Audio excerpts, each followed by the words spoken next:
Di dalam tong itu terlihat sesuatu yang sudah membusuk dan diperhatikan itu adalah jasad manusia terendam dalam cairan cuka acar. Dan kalian tahu geng, halo gengs, ketemu lagi sama aku Destena Savitri di channel ini. Jadi kisah kali ini datang dari Korea Selatan dan berkaitan dengan kimchi. Kimchi adalah makanan tradisional Korea berupa asinan sayur hasil fermentasi yang diberi bumbu pedas. Nah, sebuah kasus yang bahkan membuat polisi berpengalaman hampir saja muntah di tempat karena apa yang mereka temukan di sana benar-benar di luar nalar manusia. Jadi bagaimana kisahnya? Langsung saja ke videonya. Jadi di suatu pagi polisi mendapatkan telepon dari seseorang yang bilang kalau dia itu mendengar suara anak tetangganya menangis tanpa henti. Tangisannya itu makin lama kok makin kencang. Nah, tetangga ini mikir kayaknya ada yang nggak beres nih. Karena rasa khawatir, warga ini pun memutuskan untuk mendatangi rumah tersebut.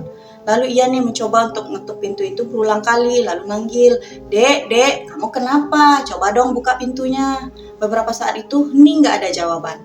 Tapi nggak lama setelah itu, ada nih gengs, suara anak kecil nyahut dari dalam rumah itu sambil ngomong, "Tolong teleponin ibu saya mohon panggilin ibu saya," katanya gitu. Suaranya itu udah lemah banget. Dan jelas kayak suara anak yang udah lama menangis gitu loh. Nah, warga ini berusaha membuka pintu yang terkunci itu, tapi nggak bisa. Dan di saat itu jugalah hidungnya mencium bau busuk yang sangat menyengat. Bau itu datang dari dalam rumah. Bau yang seakan berasal dari sebuah atau sesuatu yang sudah membusuk. Nah, setelah menunggu beberapa lama, pihak berwajib pun datang nih ke lokasi. Dengan palu baja, mereka mencoba mendobrak pintu yang terkunci tersebut. Nah, begitu pintu terbuka, udara busuk langsung tercium keluar antara campuran bau sampah dan bau pembusukan. Pokoknya baunya pada saat itu sudah nggak karu-karuan. Masuklah para polisi ini ke dalam rumah. Di dalam rumah mereka menemukan seorang anak laki-laki berusia sekitar 8 tahun. Tubuhnya itu sudah kurus kering, bajunya kotor, dan dia meringkuk di sudut ruangan sambil menangis. "Ibu saya mana? Ibu saya mana?" katanya gitu. Polisi pun mendekati anak itu. Nah, di situ polisi baru notice kalau anak itu tampak lemas dan kelaparan. Bahkan untuk berdiri pun dia butuh bantuan. Singkat cerita, anak itu lalu dibawa ke rumah sakit oleh petugas. Nah, di sana mereka memberinya sepotong roti. Tapi kalian tahu apa yang terjadi? Anak itu nggak langsung makan dengan lahap. Padahal jelas-jelas tadi dia sangat-sangat kelaparan. Yang dilakukannya malah membagi roti itu menjadi 5 bagian kecil. Nah, yang 4 bagian itu dimasukkan lagi ke dalam plastiknya tadi. Dan 1 bagiannya itu dimakannya secara perlahan, sedikit demi sedikit. Sedih ya? Seolah-olah anak itu mungkin sudah terbiasa menahan lapar dan belajar menghemat makanannya sendiri. Karena entah sudah berapa lama ia dibiarkan sendiri tanpa makanan dan air. Anak itu kemudian kita sebut saja Baba yang berusia 8 tahun. Sementara itu petugas yang tetap berada di rumah Baba memeriksa nih kondisi sekitar, dan pemandangan yang ada di rumah itu benar-benar membuat bulu kuduk mereka berdiri. Sampah menumpuk dari lantai sampai langit-langit rumah. Bungkus makanan, plastik, sisa makanan basi, dan kantong-kantong sampah bertumpuk di mana-mana. Lantai-lantai di rumah itu ditutupi lapisan coklat kehitaman yang dipenuhi belatung. Dinding-dinding dan lantai-lantai di rumah itu dipenuhi kecoa. Bau busuk menusuk dari hidung membuat sebagian petugas menutup wajah dengan masker ganda. Tapi ada nih gengs, satu bau yang aneh dan mencurigakan. Bau ini bukan hanya busuk, tapi juga asam seperti bau cuka dan acar. Polisi pun mulai nih menelusuri sumber bau itu. Nah, langkah demi langkah mereka pun menuju ke bagian belakang rumah. Dan di sanalah mereka melihat sebuah tong besar tertutup rapat oleh selimut lusuh. Nah, karena curiga, dengan hati-hati petugas itu mencoba membuka selimut penutup tong itu dan masih ada tutup logam di bawahnya. Saat mereka mengangkat tutup itu perlahan-lahan, bau asam yang sangat kuat langsung menyengat. Petugas yang berada paling dekat langsung menutup hidung dan hampir saja muntah. Karena di dalam tong itu terlihat sesuatu yang sudah membusuk. Dan diperhatikan itu adalah jasad manusia terendam dalam cairan cuka acar. Dan kalian tahu gengs, tidak hanya 1 tapi ada 2 jasad laki-laki di dalam tong itu. Mencium bau asam dan pembusukan bercampur jadi satu, para petugas mengaku seakan bisa merasakan rasa asam itu ada di lidah mereka. Bahkan salah satu polisi senior bilang, "Selama puluhan tahun saya bekerja, saya belum pernah melihat yang seperti ini. Saking gak bisanya diterima akal sehat penemuan itu, gengs." Nah, kemudian singkat cerita, jasad-jasad itu segera dibawa ke laboratorium forensik. Kondisi jasadnya sudah sangat rusak. Cairan cuka itu melarutkan protein dan kalsium tubuh korban. Nah, sehingga kulit dan tulangnya itu hancur saat disentuh. Dari hasil pemeriksaan, keduanya adalah jasad laki-laki. Nah, tadi kan Baba sempat mencari-cari ibunya, berarti di rumah itu harusnya ada ibu Baba, tapi keberadaannya belum diketahui.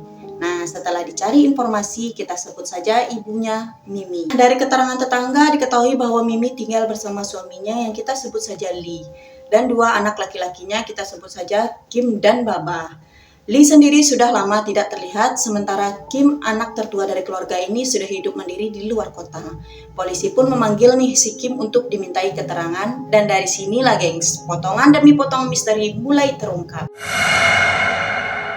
Dengan suara bergetar, Kim pun mulai bercerita bahwa ibunya mulai berubah sejak adik laki-lakinya Kim, yaitu Nico, meninggal dunia. Ternyata sebelum melahirkan Baba, ibunya Kim sempat punya anak laki-laki bernama Nico. Nah, waktu itu Kim dan Nico ini sedang bermain di dekat rumah mereka.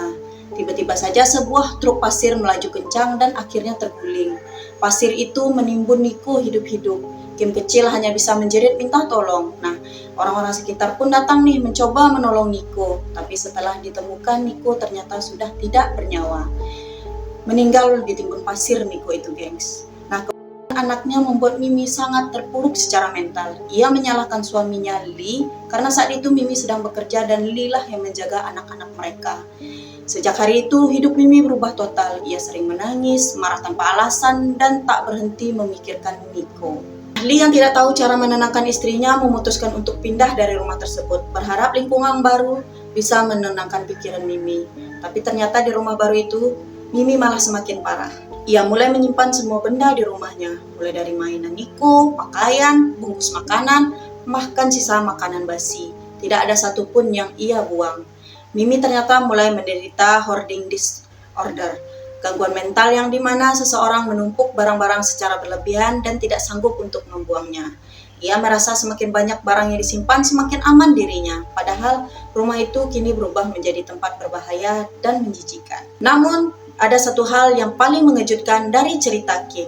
Dulu ia pernah melihat ibunya menyeret tubuh ayahnya yang tampak pucat dan kaku ke kamar tidur. Ketika Kim nanya sama ibunya, "Bu, kenapa ayah?"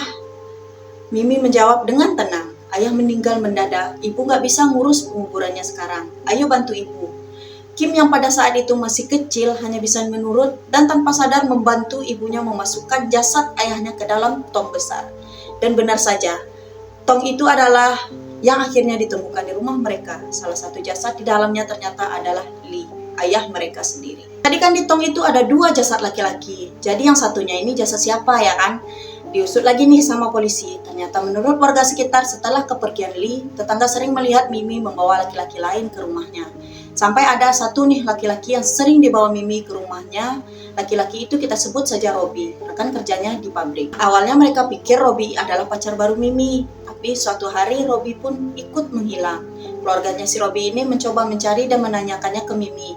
Tapi Mimi selalu menjawab dengan tangisan, "Robi itu selingkuh, dia kabur sama perempuan lain." Namun setelah dites DNA, jasad kedua dalam tong itu ternyata adalah Robi. Terbukti bersalah, akhirnya polisi mencari keberadaannya Mimi dan gak butuh waktu lama akhirnya Mimi ditangkap di rumah temannya.